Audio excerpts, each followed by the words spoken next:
أما بعد فأعوذ بالله من الشيطان الرجيم يا أيها الذين آمنوا كتب عليكم الصيام كما كتب على الذين من قبلكم لعلكم تتقون۔ اے ایماندار لوگو، تمہارے اوپر رمضان مبارک کے روزے فرض کیے گئے اسی طرح جیسے پہلی امتوں پر فرض کیے گئے، تاکہ تم متقی اور پرہیزگار بن جاؤ۔ حضرات احباب گرامی، معزز دوستوں، بزرگوں، بھائیوں، معززات ماؤں، بہنوں اور بیٹیوں، رمضان مبارک کا ماہ مبارک بڑی تیزی کے ساتھ شروع ہو کر اپنے اختتام کی طرف رواں دواں ہے۔ اس سے فائدہ اٹھانے والے خوش نصیب ہیں اور اس سے محروم رہنے والے بد نصیب ہیں۔ خوش نصیب وہی ہیں جو رمضان کی سعادتوں سے، برکتوں سے بھرپور فائدہ اٹھاتے ہیں اور اسے اسی طرح گزارنے کی کوشش کرتے ہیں جیسے اللہ اور اس کے رسول نے ہمیں گزارنے کا حکم دیا ہے، اور بد نصیب ہیں وہ لوگ جو رمضان کو آپ صلی اللہ علیہ وآلہ وسلم کی ہدایات کے مطابق نہیں گزارتے۔ جب بات آتی ہے فضائل کی، مناقب کی، شان و شوکت کی اور عظمت کی، تو نبی کریم صلی اللہ علیہ وسلم کا مقام ہم سب سے اونچا بیان کرتے ہیں کہ اللہ کے بعد ساری کائنات میں اگر مقام کسی ہستی کا بڑا ہے اور اونچا ہے تو وہ محمد الرسول اللہ صلی اللہ علیہ وسلم کا ہے۔ لیکن عبادات میں جب طریقہ ماننے کی باری آتی ہے تو انسان اپنی من مرضی کرتا ہے اور اپنے جی میں جو چاہتا ہے اسی طریقے سے کرتا ہے۔ یہ آپ صلی اللہ علیہ وآلہ وسلم کا ادب نہیں ہے، یہ آپ کے مقام کو اونچا ماننا نہیں ہے۔ آپ کی عزت اور آپ کا احترام کرنے والا وہی شخص ہے جو تمام عبادات کو، نماز ہو، روزہ ہو، حج ہو، زکوٰۃ ہو، آپ کے طریقے پر عمل کرنے کی کوشش کرتا ہے۔ وہی انسان آپ کی عظمت کا قائل ہے، وہی آپ کا ادب کرتا ہے، وہی آپ کا احترام کرتا ہے۔ زبان سے کسی کی شان اونچی بیان کر دینا یہ بھی اچھی بات ہے، لیکن اصل بات یہ ہے کہ کسی کی بات کو مان لینا، کسی کی بات کا ادب کرنا، کسی کی بات کے سامنے سر جھکا دینا، یہی جو ہے وہ اصل ادب ہے اور اصل احترام ہے جو لوگوں میں نہیں پایا جاتا ہے۔ رمضان کا مطلب کیا ہے؟ رمضان کا مطلب رمضان لفظ سے یہ ماخوذ ہے، جس کا معنی ہوتا ہے دھوپ کی شدت جب ریت کے ذروں کے اوپر گرتی ہے تو اس وقت کو رمضان کہتے ہیں۔ جیسا کہ حدیث میں آتا ہے صلاۃ الاوابین حین ترمض الفصال، اوابین اللہ کی طرف رجوع کرنے والے لوگ، ان کی نماز کا وقت کون سا ہے؟ جس وقت اونٹنی یا گھوڑی کے بچے کے پاؤں جو ہے وہ جلنے لگے، جب جانور کے پاؤں جو ہے وہ جلنے لگیں یعنی دھوپ تیز ہو جائے، اس وقت جو ہے وہ انسان کی وہ نماز جو نیک لوگوں کی نماز ہوتی ہے اسے نماز قرار دیا جاتا ہے۔ تو یہاں پہ ترمض رمضان گرمی کی شدت کے وقت کو کہا گیا۔ تو رمضان کو رمضان اس لیے کہا جاتا ہے یحرک الذنوب، یہ گناہوں کو جلا ڈالتا ہے، یہ اپنی گرمی کی وجہ سے، اپنی حرارت کی وجہ سے گناہوں کو ختم کر دیتا ہے اور گناہ جو ہے وہ مٹ جاتے ہیں۔ اسی وجہ سے اس کو شہر المغفرہ کہا جاتا ہے، بخشش کا مہینہ۔ اللہ تبارک و تعالی ہر رات لوگوں کو گناہوں سے معاف فرماتے ہیں اور جہنم کی آگ سے آزاد کرتے ہیں، لیکن اسی کو جو اللہ تعالیٰ کی طرف جو ہے وہ رجوع کرتا ہے اور اللہ تعالیٰ کی طرف جو ہے وہ آ جاتا ہے۔ آئیے دیکھتے ہیں کہ ہم رمضان کیسے گزاریں اور روزہ جو ہے وہ کیسے رکھیں۔ انسان کو روزہ کیسے رکھنا چاہیے؟ نبی کریم صلی اللہ علیہ وآلہ وسلم نے ہمیں کچھ ہدایات دی ہیں، ان کی روشنی میں جو انسان روزہ رکھتا ہے وہ روزہ صحیح ہے، اور جو اس کی مخالفت میں روزہ رکھتا ہے وہ اپنے روزے کی فکر کرے، شاید اس کا روزہ جو ہے وہ اللہ تبارک و تعالیٰ کے دربار میں قبول نہ ہو۔ سب سے پہلی بات، نیت کا ہونا جو ہے وہ ضروری ہے۔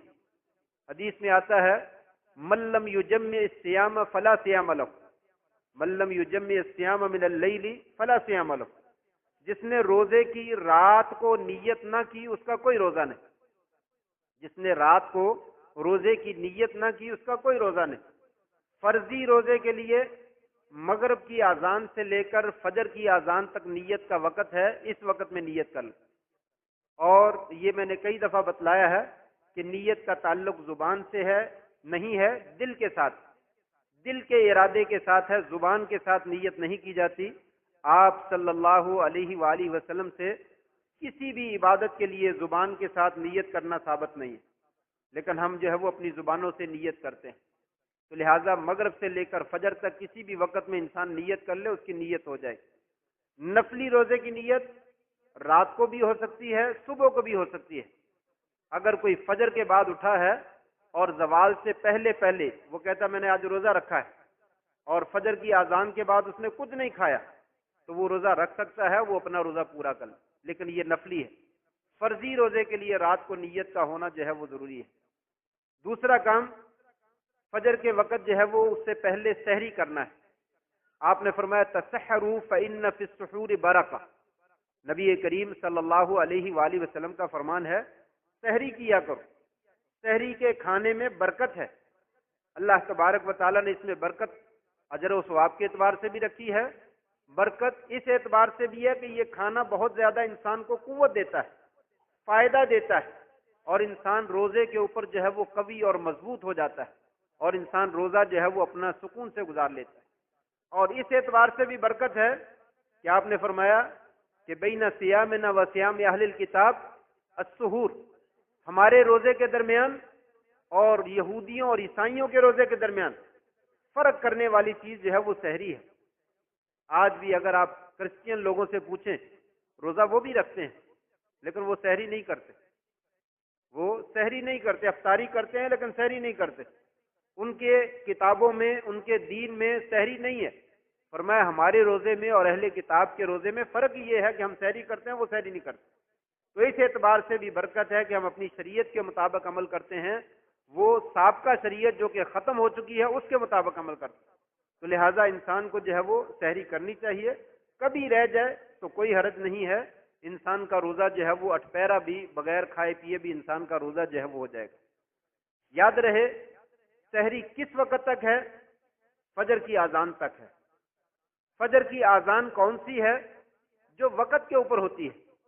کلوا واشربوا حتی یتبین لکم الخیط الابیض من الخیط الاسود من الفجر، لوگو کھاؤ اور پیو حتیٰ کہ فجر کا سفید دھاگا سیاہ دھاگے سے روشن ہو جائے، یعنی فجر صادق جو ہے وہ طلوع ہو جائے۔ فجر کاذب ہے، تاریک ایام میں جب تاریکیاں ہوتی تھی، روشنیاں نہیں ہوتی تھیں، تو دو قسم کی صبح کے وقت روشنیاں پھیلتی ہیں۔ ایک روشنی ایسے اوپر کو، مشرق کی جانب اوپر کو چڑھتی ہے، جیسے دم ہوتی ہے کسی جانور کی، ایسے دم کی طرح اوپر کو روشنی کی معمولی سی لکیر، وہ انتہائی تاریک رات ہو اور انسان صحرا میں ہو تو اس کا مشاہدہ کر سکتا ہے۔ اس کو فجر کاذب کہتے ہیں۔ یہ تہجد کا وقت ہے، یہ سحری کا وقت ہے، اور یہ فجر کی اذان کا وقت نہیں ہے۔ اس وقت انسان کھا پی سکتا ہے۔ اور ایک روشنی شمالن جنوبن، چھوٹی سی لکیر روشنی کی طرح جو ہے وہ پھیلتی ہے مشرق کی جانب، اسے جو ہے وہ فجر صادق کہتے ہیں۔ یہ فجر کی اذان کا وقت ہے۔ اگر انسان کو فجر صادق کا علم ہو جائے یا اذان فجر صادق کے وقت میں ہو رہی ہے تو اس وقت کھانا اور پینا چھوڑ دینا چاہیے، اس وقت کھانا پینا ترک کر دینا چاہیے۔ آپ نے فرمایا کھاؤ پیو، قرآن کہتا ہے کھاؤ پیو یہاں تک کہ فجر طلوع ہو جائے۔ فجر طلوع ہو گئی تو پھر کھانا پینا چھوڑ دیجئے۔ حتیٰ کہ بعض علماء نے کہا ایک لقمہ بھی اگر فجر کا پتہ چل گیا کہ انسان طلوع ہو چکی ہے، پھر وہ ایک لقمہ یا پانی کا ایک گھونٹ بھی بھرتا ہے، اس کا روزہ ٹوٹ جائے گا، اس کا روزہ نہیں ہے۔ لہذا اس جملے سے اور آیت سے اور نبی صلی اللہ علیہ وسلم کا وہ فرمان کہ جب بلال اذان دیں تو کھاؤ پیو، جب ابن ام مکتوم اذان دے تو کھانا پینا چھوڑ دو۔ ان حدیثوں کا مفہوم یہی ہے کہ انسان کو فجر کے طلوع ہونے کا پتہ چل جائے تو کھانا پینا چھوڑ دینا چاہیے۔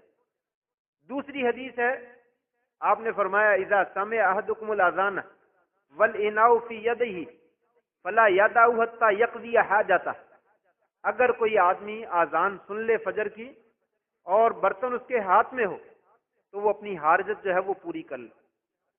دونوں حدیثوں کو سامنے رکھا جائے تو معلوم یہ ہوتا ہے کہ جب انسان کو پتہ چل جائے فجر طلوع ہو گئی تو کھانا پینا روک چھوڑ دے، اور جب ابھی شک ہے کہ شاید ابھی کچھ تھوڑا سا وقت باقی ہے تو اس وقت کھا پی لے۔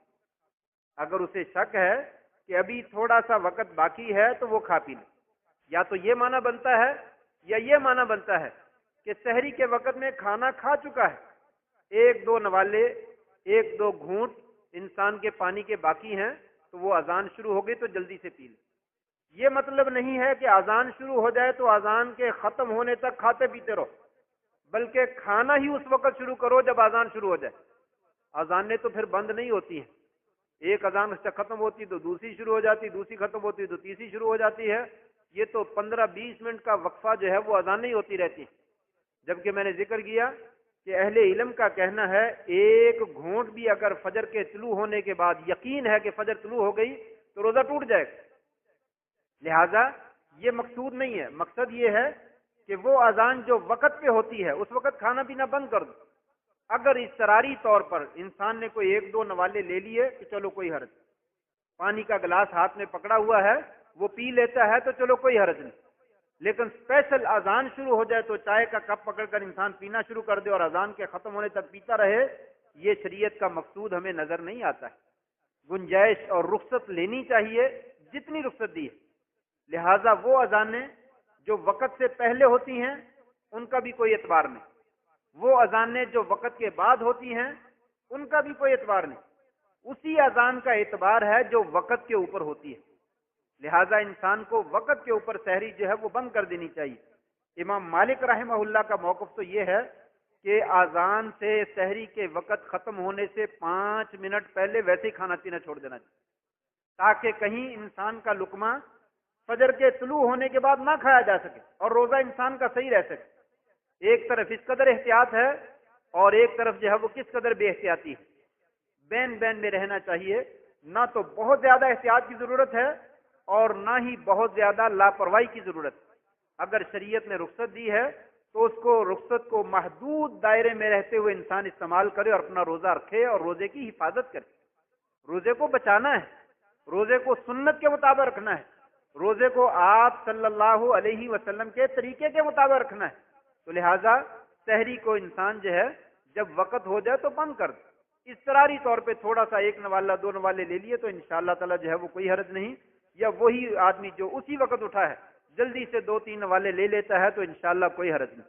لیکن وہ اذانیں جو وقت کے بہت بعد ہوتی ہیں ان کا تو بالکل اعتبار نہیں۔ وہ لیٹ بھی اٹھا ہو تو انسان کو یہ نہیں کہنا چاہیے اذان ہو رہی کھا لو کھا لو کھا لو، جب پتہ ہے وقت ہو گیا ہے اور ٹائم ٹیبل ہمارے پاس موجود ہے اور اس سے 5 منٹ اوپر ہو چکے ہیں اور ابھی اذان ہو رہی ہے تو اس وقت کھانا پینا نہیں چاہیے اور کھانا پینا بند کر دینا چاہیے۔ اسی کے ساتھ سحری کی سنت یہ بھی ہے کہ سحری آخری وقت میں کرنی چاہیے، 2-3 گھنٹے پہلے کر لیں تب بھی سحری ہو جائے گی، لیکن آپ کی حدیث ہے، نبی کریم صلی اللہ علیہ وسلم کا فرمان ہے لا یزال الناس بخیر ما عجل الفطر واخر السحور، لوگ اس وقت تک خیر اور بھلائی کے ساتھ رہیں گے جب افطاری جلدی کریں اور سحری کو لیٹ کریں۔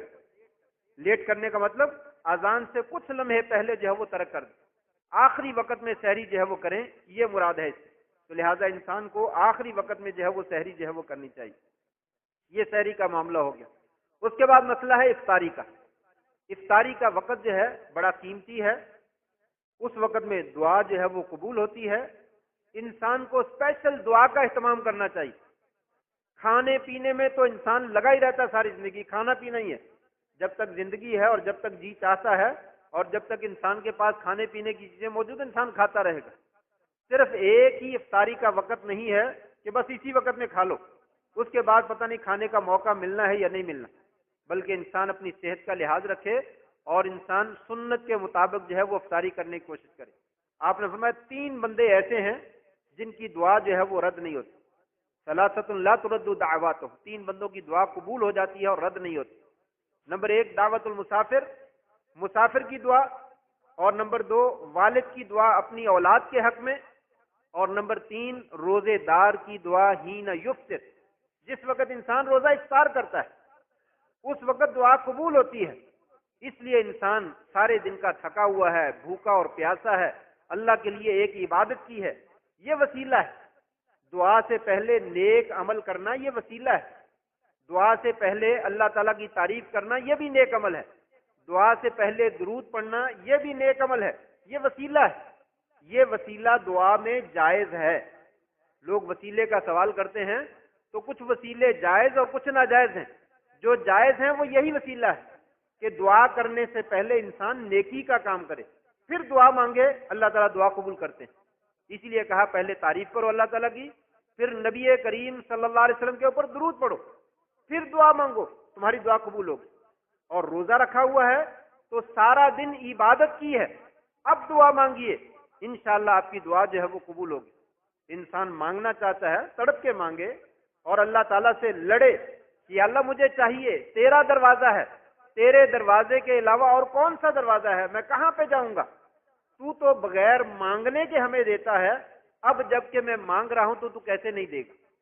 اللہ تبارک و تعالیٰ وہ دینے والی ذات ہے. وہ ذات ہی ایسی ہے کہ لوگوں کے سامنے ہاتھ پھیلایا جائے تو لوگ دھکے دیتے ہیں، ناراض ہوتے ہیں. اس کے سامنے اگر ہاتھ نہ پھیلایا جائے تو وہ تب ناراض ہوتا ہے. اس لیے انسان کو یہ افطاری کے وقت میں بھاگم بھاگ، دوڑو پکڑ لو، یہ کر لو وہ کر لو، ٹائم ضائع نہیں کرنا چاہیے. پہلے انتظام کر لے جو کرنا ہے، اور افطاری کے وقت میں 15-20 منٹ جو ہے وہ اسپیشل نکالے اور سکون سے بیٹھ کر جو ہے وہ دعا مانگے. اس وقت میں جو ہے وہ دعا قبول ہوتی ہے. انسان کو دعا کا خصوصی طور پہ اہتمام کرنا چاہیے، گھر والوں کو بھی کہنا چاہیے، بچوں کو بھی کہنا چاہیے، سب مل کر جو ہے وہ بیٹھ کر جو ہے وہ دعا کرے. دوسرا عمل، افطاری کے وقت میں انسان کو مناسب کھانا کھانا چاہیے. صحت کے لیے بھی مفید ہے، معدہ بھی خالی ہے، اور انسان ڈپریشن کا شکار ہو سکتا ہے، بیماری کا شکار ہو سکتا ہے. انسان کا جو ہے وہ طبیعت اچانک جو ہے وہ زیادہ کھانے سے اور زیادہ پینے سے خراب ہو جاتی ہے. انسان سکون سے کھائے، آہستہ آہستہ کھائے اور تھوڑا کھائے، طبیعت بھی ٹھیک رہے گی اور سنت کے مطابق بھی عمل ہوگا. حدیث پاک میں آتا ہے نبی کریم صلی اللہ علیہ وسلم کان یفطر علی رطبات، آپ چند کھجوریں تازہ لے کر ان سے روزہ کھول لیتے تھے. اگر وہ چند کھجوریں تازہ نہ ہوتی فعلی تمر، تو چند خشک کھجوریں لے کر ان سے روزہ کھول لیتے. اگر وہ چند خشک کھجوریں بھی نہ ہوتی فحسا حسوۃ مما، تو پانی چلو میں لے کر 1-2 گھونٹ جو ہے وہ پانی پی لیتے اور اس سے روزہ افطار کر. یہ آپ کا روزہ تھا. کوئی افطاریاں نہیں ہے، کوئی سامان نہیں ہے، کوئی نماز کو ضائع کرنا نہیں ہے، تھوڑی سی افطاری کی ہے اور نماز پڑھنے آتی. جہاں پہ روزہ رکھنا فرض ہے وہاں پہ نماز بھی فرض ہے. نماز کا بھی اہتمام کرنا چاہیے. انسان کو سحری اور افطاری میں اتنا لگا رہے اور نماز کو چھوڑ دے، ایسے روزے کی کیا قدر و قیمت. انسان کو نماز کی بھی حفاظت کرنی چاہیے. افطاری کرے تھوڑی سی کر کے مسجد میں آ جائے، نماز پڑھے، سکون سے نماز پڑھنے کے بعد آ کر پھر کھا لے. شریعت منع نہیں کرتی. پھر اس کے بعد عشاء تک وقت ہے، جتنا مرضی کھاتے رہیے، لیکن مناسب کھائیے تو آپ کو فائدہ ہوگا. اس لیے سنت یہی ہے کہ انسان کو افطاری کے وقت میں تھوڑا کھانا چاہیے، اور اذان ہوتے ہوتے 1-2 منٹ کے بعد اذان، رمضان میں اکثر 10 منٹ کا 15 منٹ کا وقفہ دے دیا جاتا ہے. تھوڑی سی افطاری کر کے پھر بھی نماز سے لیٹ ہو جائے تو پھر یہ انسان کی بد نصیبی کہ افطاری کا وقت بھی زیادہ دے دیا گیا، اور پھر بھی انسان کی 1 رکعت گزر گئی، 2 گزر گئی، 3 گزر گئی، اتحیات مل گیا، کبھی ساری گزر، چلو دوسری نماز میں شریک ہو جائیں، چلو نہیں کوئی آیا تو اپنی پڑھ لیں، چلو گھر میں ہی پڑھ لیتے. نہیں، ایسے کاموں سے بچنے کی کوشش کرنی چاہیے. حتی الامکان انسان کوشش کرے مسجد میں آئے اور مسجد میں آ کر جماعت سے اور تکبیر اولیٰ سے نماز پڑھے. اس لیے کہ رمضان کا ایک ایک لمحہ قیمتی ہے. اس میں ایک ایک نیکی کی ہوئی کہاں تک اس کا آدھے چلا جائے گا، انسان کو اس کا احساس نہیں.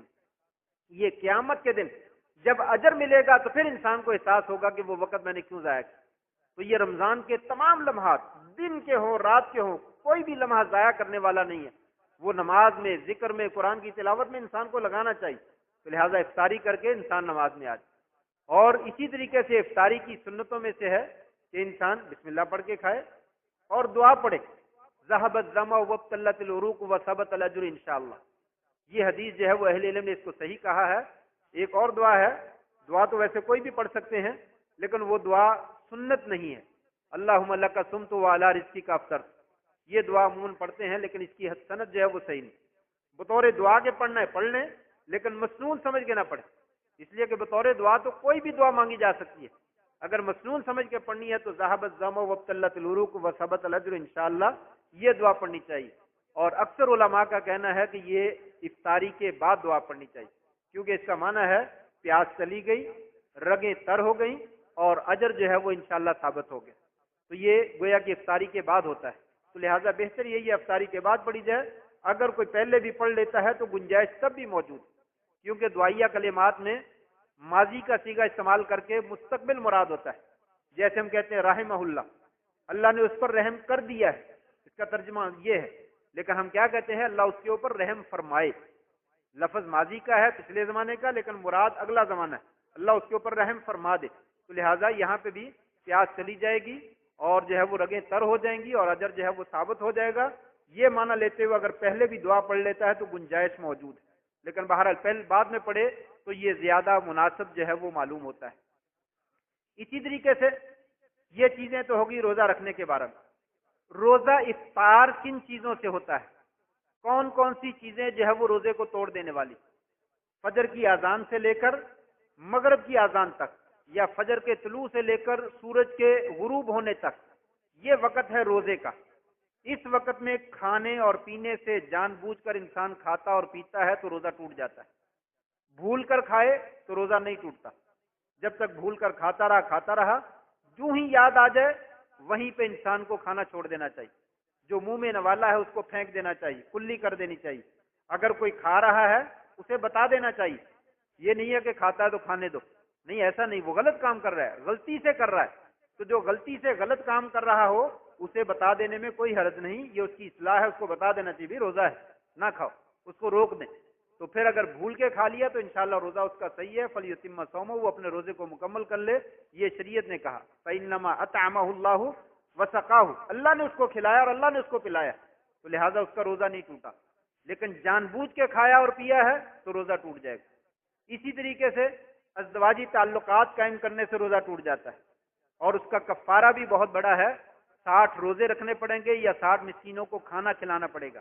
لہٰذا رمضان کے دنوں میں اس کام سے اللہ تبارک و تعالیٰ نے لوگوں کو منع کر رکھا ہے. اگر روزہ رکھ لیا اور روزہ رکھنے کے بعد انسان سویا ہوا ہے اور اسے غسل کرنا لازم ہو گیا تو اس کا روزہ نہیں ٹوٹے گا. وہ اٹھے اور غسل کر لے، اس کا روزہ جو ہے وہ صحیح ہے. یعنی روزے کی حالت میں اگر ایسی کیفیت خود بخود پیدا ہو جائے تو انسان کا روزہ نہیں ٹوٹتا، اس کا روزہ درست ہے. وہ روزہ رکھا رکھے اور غسل کرے اور نماز پڑھ لے. اسی طرح رات کو اگر غسل کرنا فرض تھا، کوئی حیض والی عورت ہے، کوئی نفاس والی عورت ہے اور وہ پاک ہو گئی، یا جنابت کا غسل تھا اور وہ غسل نہیں کر سکا، سحری کا ٹائم ہو گیا، انسان سحری کر لے. اگر اس کو فجر سے پہلے غسل کا ٹائم مل جاتا تو پہلے غسل کر لے، نہیں ملتا تو فجر کے بعد بھی غسل کر لے، تب بھی روزہ صحیح ہے. غسل لیٹ ہو سکتا ہے، سحری لیٹ نہیں ہو سکتی. اس لیے انسان جو ہے غسل فجر کی اذان کے بعد بھی کر لیتا ہے تو روزہ اس کا بالکل صحیح ہے. نبی کریم صلی اللہ علیہ وسلم کی صحیح حدیث ہے کہ آپ صلی اللہ علیہ وسلم رمضان کی حالت میں رات میں جنابت والے ہو جاتے اور سحری کا وقت ہو جاتا اور فجر کی اذان ہو جاتی، ثم یغتسل، پھر فجر کی اذان کے بعد آپ غسل فرما لیتے. تو یہ آپ نے طریقہ بتلایا کہ روزہ اس سے نہیں ٹوٹے گا، انسان کا روزہ جو وہ صحیح ہے. تو لہٰذا دن کے وقت میں اگر جنابت کی کیفیت پیدا ہو جائے سوئے ہونے کی حالت میں تو انسان کا روزہ جو ہے وہ نہیں ٹوٹتا ہے. اسی طریقے سے جسم کے اوپر تیل لگانا، کریم لگانا، کوئی بھی دوائی کی مالش کرنا، اس سے انسان کا روزہ نہیں ٹوٹتا. جسم کے مسام ہیں ان کے ذریعے سے چیزیں بسا کا جسم کے اندر چلی جاتی ہیں، کوئی مسئلہ نہیں. یہ کھانے اور پینے کی جگہ نہیں، کھانے اور پینے کی جگہ ایک منہ ہے اور ایک ناک. ناک کے ذریعے سے بھی غذا اندر چلی جاتی ہے اور منہ کے ذریعے سے بھی غذا اندر چلی جاتی ہے. لہٰذا منہ کے اندر دوائی نہ ڈالے اور ناک کے اندر دوا جو ہے وہ نہ ڈالے. یہاں سے پیٹ کے اندر جانے کا خدشہ ہے، اس وجہ سے یہاں پہ انسان کو احتیاط کرنی چاہیے. آنکھوں کے ڈراپس اور کانوں کے ڈراپس استعمال کر سکتا ہے، اس لیے کہ یہاں سے دوا پیٹ میں نہیں جاتی. کبھی کبھی اس کا ذائقہ حلق میں محسوس ہو جاتا ہے اگر زیادہ محسوس ہو تو نہ استعمال کرے، اگر تھوڑا بہت ہے تو کوئی مسئلہ نہیں، استعمال کر کے کلی وغیرہ کر لے، لیکن وہ پیٹ میں جانے کا رستہ نہیں ہے۔ اس لیے اہل علم نے کہا آنکھوں کے ڈراپس اور کانوں کے ڈراپس انسان جو ہے وہ استعمال کر سکتا ہے۔ ناک کے ڈراپس اگر ناک کے نتنوں میں جڑ جائیں، آگے نہیں جاتے ہیں تو کوئی حرج نہیں۔ کوئی دوا منہ میں لگائی ہے اور منہ میں رہ گئی ہے اور بعد میں کلی کر دی ہے، کوئی حرج نہیں۔ لہذا ٹوتھ پیسٹ یہ بھی کھانے کی چیز نہیں ہے، دانتوں پہ لگا کے دانتوں میں رہ جاتی ہے اور کلی کر لیتا ہے۔ اگر روزے کی حالت میں ٹوتھ پیسٹ بھی کر لیتا ہے تو کوئی حرج نہیں، لیکن بہتر ہے کوئی چیز جا سکتی ہے نہ کرے، سحری کے وقت میں کر لے، افطاری کے وقت میں کر لے، رات کو کر لے، دن کے وقت میں مسواک کر لے۔ مسواک کرنی جائز ہے، صبح بھی، 10 بجے بھی، ظہر کے وقت بھی، عصر کے وقت بھی، افطاری سے پہلے بھی۔ آپ نے فرمایا لولا ان اشق علی امتی لامرتهم بالسواک مع کل صلاۃ، ہر نماز مجھے اگر مشقت پر ڈر نہ ہوتا، اپنی امت پر مشقت کا ڈر نہ ہوتا تو ہر نماز کے ساتھ لوگوں کو مسواک کرنے کا حکم دے دیتا، اور وہ ہر نماز رمضان کی بھی ہے اور غیر رمضان کی بھی۔ یہاں سے علماء نے استدلال کیا کہ رمضان میں عصر کے وقت بھی مسواک کر سکتا ہے، ظہر کے وقت میں بھی کر سکتا ہے، رات کو بھی کر سکتا ہے، کسی وقت میں بھی کر سکتا ہے، تو مسواک کرنے میں کوئی حرج نہیں ہے۔ جس وقت بھی آپ کرنا چاہیں کریں، لیکن اس کے تنکے حلق میں نہ جائیں۔ ذائقہ تو ظاہر بات ہے لکڑی کا ہوتا ہے، کچھ نہ کچھ چلا جاتا ہے، ذائقہ تو پانی کا بھی ہوتا ہے، چاہے وہ سادہ ہی ہوتا ہے لیکن اس کا ذائقہ ہوتا ہے، وہ بھی حلق میں چلا جاتا ہے، تو کوئی مسئلہ نہیں، اس سے انسان کا روزہ جو ہے وہ نہیں ٹوٹتا ہے۔ ایسے ہی کلی کی ہے، اچانک کلی کرتے ہوئے خود بخود پانی حلق میں چلا گیا، انسان کا روزہ نہیں ٹوٹے گا۔ انسان کو اپنا روزہ نبھانا چاہیے اور اس کا روزہ ٹھیک، جان بوجھ کے نہ گزارے اور بار بار کلیاں نہ کرے، کیونکہ بار بار کلیاں کرنے سے پانی چلا جاتا ہے، اس لیے مبالغہ نہیں کرنا چاہیے، لیکن جب ضرورت ہے وضو کرنا ہے کلی کر لے، بہت زیادہ منہ خشک ہے کلی کر لے، تھوڑی بہت کر کے جو ہے وہ انسان چھوڑ دے تو اس سے انشاءاللہ تعالی روزہ نہیں ٹوٹتا۔ عورت جو ہے وہ کھانا بناتے وقت کچھ تھوڑا سا نمک مرچ جو ہے وہ زبان پہ رکھ کے چکھ لیتی ہے، پھر اس کے بعد پھینک دے اور کلی کر لے، شریعت نے اس کی بھی اجازت دی ہے، ایسا کرنے سے عورت کا روزہ جو ہے وہ نہیں ٹوٹتا ہے۔ دن کے دوران روزہ رکھا ہوا ہے، عورت کے مخصوص ایام شروع ہو گئے ہیں تو روزہ عورت کا ٹوٹ جائے گا، چاہے وہ عصر کے بعد کا وقت، 1 منٹ اگر افطاری میں باقی رہتا ہے تب بھی روزہ ٹوٹ جائے گا، اسے روزہ چھوڑ دینا چاہیے اور رمضان کے بعد جب وہ پاک ہو جائے تو اس کی قضائی جو ہے وہ ادا کرنا۔ ان چیزوں سے جو ہے وہ روزہ ٹوٹ جاتا ہے۔ اور ایسے ہی طاقت کا انجیکشن، ڈرپ، جسم کو قوت دینے والی کوئی چیز بھی اگر استعمال کی جائے تو اس سے روزہ ٹوٹ جاتا ہے، اگرچہ یہاں سے پیٹ میں چیز نہیں جاتی لیکن جسم کو قوت ملتی ہے۔ روزہ رکھنے کا مقصد یہی ہے کہ اپنے آپ کو خالی رکھنا اور قوت والی چیز نہ دینا، تو لہٰذا اہل علم نے یہ فتویٰ دیا ہے کہ طاقت کا انجیکشن لگائیں یا ڈرپ استعمال کریں، اس سے روزہ ٹوٹ جائے گا۔ عام سادہ الرجی کا انجیکشن، درد کا انجیکشن، بخار کا انجیکشن لگا لیں تو اس سے روزہ انشاءاللہ نہیں ٹوٹے گا۔ سادہ انجیکشن لگا لیا ہے تو ضرورت کے تحت انسان لگا سکتا ہے، کوئی مسئلہ نہیں، اس کا روزہ جو ہے وہ صحیح ہے۔ یہ چند ایک چیزیں ہیں، بعض اہل علم نے انہیلر بھی یوز کرنے کی اجازت دی ہے، دمے کا مریض ہے تو انہیلر بھی یوز کر سکتا ہے، وہ کھانے پینے کی چیز نہیں ہے، دوا ہے، اس میں تھوڑی سی پانی ہے تھوڑا سا، لیکن وہ حلق میں یا نالی میں چپک کر رہ جاتا ہے، پیٹ میں نہیں جاتا اور سانس بحال ہو جاتی ہے، اس لیے ضرورت کے وقت، شدید ضرورت کے وقت اسے استعمال کر، بغیر ضرورت کے نہ استعمال کرے، لیکن شدید ضرورت ہے تو استعمال کر۔ انسولین میں اختلاف ہے کہ لگانے سے روزہ ٹوٹ جاتا ہے یا نہیں ٹوٹتا، احتیاط اسی میں ہے کہ انسان نہ لگائے، لیکن اس میں بھی انسان کی طبیعت غیر ہو گئی ہے، بہت زیادہ ضرورت پڑ گئی ہے تو تھوڑی سی لگا لے، اس سے بھی انشاءاللہ ضرورت کے وقت میں اللہ کے فضل سے روزہ نہیں ٹوٹے گا۔ بعض علماء کا یہ بھی فتویٰ جو ہے وہ موجود۔ یہ چیزیں ہیں روزہ توڑنے والی اور نہ توڑنے والی، لیکن اس کے ساتھ ساتھ یاد رکھنا چاہیے اصل روزہ وہ تو اللہ تعالیٰ کے ڈر کا ہے، اللہ تعالیٰ کے خوف کا ہے۔ صبح و شام سے کھانے پینے سے رکے رہنا یہ کوئی روزہ نہیں ہے، روزہ تقوی ہے، جیسا کہ میں نے آیت پڑھی لعلکم تتقون، تم متقی بن جاؤ، ڈرنے والے بن جاؤ، تمہارے دل میں اللہ کا خوف پیدا ہو جائے کہ یہ پانی پینا جائز ہے، میرے اللہ نے منع کر دیا میں نہیں پیتا، کھانا کھانا جائز ہے، میرے اللہ نے منع کر دیا میں نہیں کھاتا، چاہے واش روم میں کھڑا ہوں کوئی نہیں دیکھ رہا لیکن میرا رب تو دیکھ رہا ہے، میں پانی نہیں پیتا، میں کوئی چیز نہیں کھاتا، تو کہا جس طریقے سے تم نے حلال چیزوں کو اللہ کے اور اس کے رسول کے کہنے پہ چھوڑ دیا ہے، اسی طرح حرام چیزوں کو چھوڑ دو، یہی روزہ ہے۔ یہ تقوی ہے، یہ فلسفہ ہے روزے کا، کہ روزہ ہماری تربیت کرتا ہے، لوگوں اللہ کا ڈر پیدا کرو۔ جیسے اس کے کہنے پہ ہم حلال چیز کو ترک کر دیتے ہیں، اسی طرح اس کے کہنے پہ حرام چیزوں کو عام دنوں میں بھی چھوڑنا ہے اور روزے کی حالت میں تو ضرور چھوڑنا ہے۔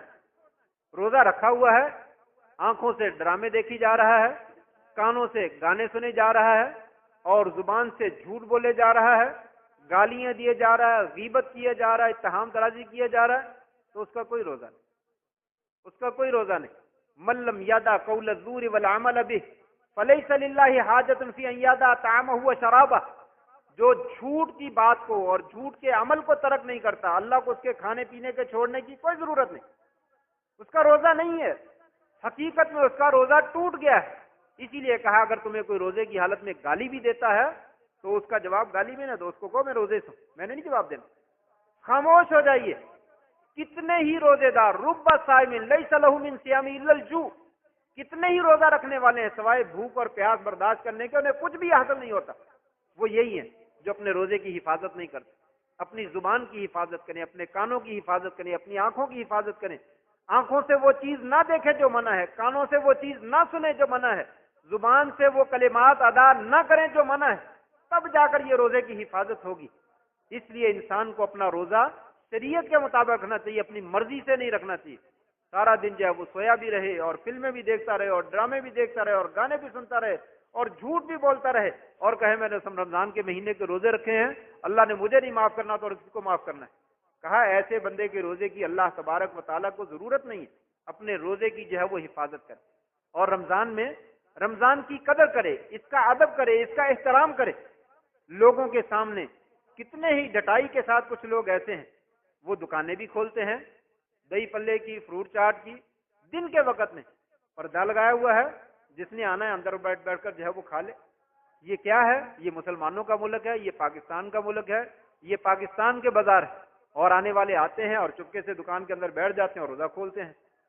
ایسے لوگوں کو حیا کرنا چاہیے، شرم کرنی چاہیے، اللہ کے عذاب سے ڈرنا چاہیے۔ کیا فائدہ ہے انسان کو انسان بننے کا جب اس نے انسان نہیں بننا بلکہ حیوان بننا ہے؟ روزہ آپ صلی اللہ علیہ وسلم کا فرمان ہے، جان بوجھ کے توڑنا جائز نہیں ہے۔ اگر کوئی آدمی ایک دن کا روزہ چھوڑ دیتا ہے جان بوجھ کے، بغیر عذر کے، فرمایا لم یقضیہ ولو صام الدہر او کما قال، فرمایا وہ سارا زمانہ، ساری زندگی روزے رکھتا ہے، اس کی قضائی نہیں دے سکتا۔ ایک روزہ جو ہے وہ گزر گیا۔ لیکن انسان رمضان گزار دے، روزہ نہ رکھے، نماز نہ پڑھے، تراویح نہ پڑھے، اور ذکر و اذکار نہ کرے، قرآن جیت نہ پڑھے، لوگوں کے سامنے روزے کا ادب نہ کرے، اس کا احترام نہ کرے، تو یقیناً ایسا انسان جو ہے وہ اللہ تعالیٰ کی رحمت سے بڑا دور ہے۔ اسی کے لیے جبریل امین نے دعا میں کہا تھا، یا اللہ اس بندے کو تباہ و برباد کر دے جس کو رمضان کا مہینہ تو مل جاتا ہے لیکن پھر وہ اللہ تعالیٰ سے اپنے گناہوں کی بخشش نہ کروا سکا۔ شاید ایک شاعر نے، اقبال کی طرف منسوب کیے گئے ہیں یہ شعر، لیکن علامہ اقبال کے لگتے تو نہیں ہیں، لیکن ہو سکتا ہے کوئی اور اقبال ہو، اس کی طرف جو ہے یہ شعر منسوب کیے گئے ہیں۔ تو اس نے کہا ہے کہ گونگی ہو گئی آج کچھ زبان کہتے کہتے، ہچکچا گیا میں خود کو مسلمان کہتے کہتے۔ یہ بات نہیں کہ مجھے کو اس پر یقین نہیں، بس ڈر گیا خود کو صاحب ایمان کہتے کہتے۔ ایک وقت کی نماز کی توفیق نہ ہوئی مجھ کو، ایک وقت کی نماز کی توفیق نہ ہوئی مجھ کو، اور مؤذن جو ہے وہ چپ ہو گیا اذان کہتے کہتے۔ کسی کافر نے پوچھا یہ ماہ کیا ہوا، یہ مہینہ کیا ہے؟ کسی کافر نے پوچھا ہے مسلمان یہ مہینہ کیا ہے؟ کسی کافر نے پوچھا یہ ماہ کیا ہے؟ شرم سے ہاتھ سے گر گیا پانی رمضان کہتے کہتے۔ گرد میں اٹی ہوئی کتاب، گرد میں اٹی ہوئی کتاب میری الماری میں جو دیکھی تو پوچھا یہ کیا ہے؟ گرد میں اٹی ہوئی کتاب جو الماری میں پڑی دیکھی تو پوچھا یہ کیا ہے؟ گڑ گیا زمین میں قرآن کہتے کہتے۔ یہ سن کر چپ سادھ لی اقبال اس نے، یوں لگا جیسے مجھے وہ رک گیا حیوان کہتے کہتے۔ تو یہ انسانوں کا طرز عمل نہیں ہے، یہ جانوروں کا طرز عمل ہے۔ جس اللہ تبارک و تعالیٰ نے اتنی نعمتیں عطا کی، اتنی سعادتیں عطا کی، اس کی بندگی نہ کرے، انسان اس کی بات نہ مانے، اس کے رسول کی بات نہ مانے اور اپنی من مانی کرے، ایسا نہیں کرنا چاہیے۔ اس رمضان کا انسان کو ادب کرنا چاہیے، احترام کرنا چاہیے، اس کے لمحات کی قدر کرنی چاہیے۔ ایک ایک لمحہ جو ہے وہ قیمتی ہے۔ روزہ بھی رکھے، قرآن کی تلاوت بھی کرے، ذکر و اذکار بھی کرے اور خاموش بھی رہے، اور جو ہے وہ صدقہ خیرات بھی کرے اور لوگوں کے ساتھ حسن سلوک بھی کرے اور ان کا ادب اور احترام بھی کرے۔ یہ روزے کے جو ہے وہ واجبات ہیں اور فرائض اور مسنونات ہیں۔ اس کے ذریعے سے روزہ اللہ تبارک و تعالیٰ کے ہاں قابل قدر بن جاتا ہے، اور اسی کے بارے میں کہا کہ روزے کا اجر فرشتوں تم نہ لکھو، قیامت کے دن میں اپنے بندے کو میں خود جو ہے وہ روزے کا اجر دوں گا۔ اور اس وقت انسان کو جو خوشی ہوگی وہ اس دنیا میں بیان نہیں کی جا سکتی جب اللہ تبارک تعالیٰ اپنے بندے کو رمضان کا اجر دیں گے۔ اللہ سے دعا ہے اللہ تبارک تعالیٰ ہمیں بھی سنت کے مطابق روزہ رکھنے کی جو ہے وہ توفیق نصیب فرما دے، اور ہمارے رمضان کے روزے رکھے ہوئے اپنے دربار میں اللہ تعالیٰ قبول فرما لے۔ وآخر دعوانا ان الحمد للہ رب العالمین۔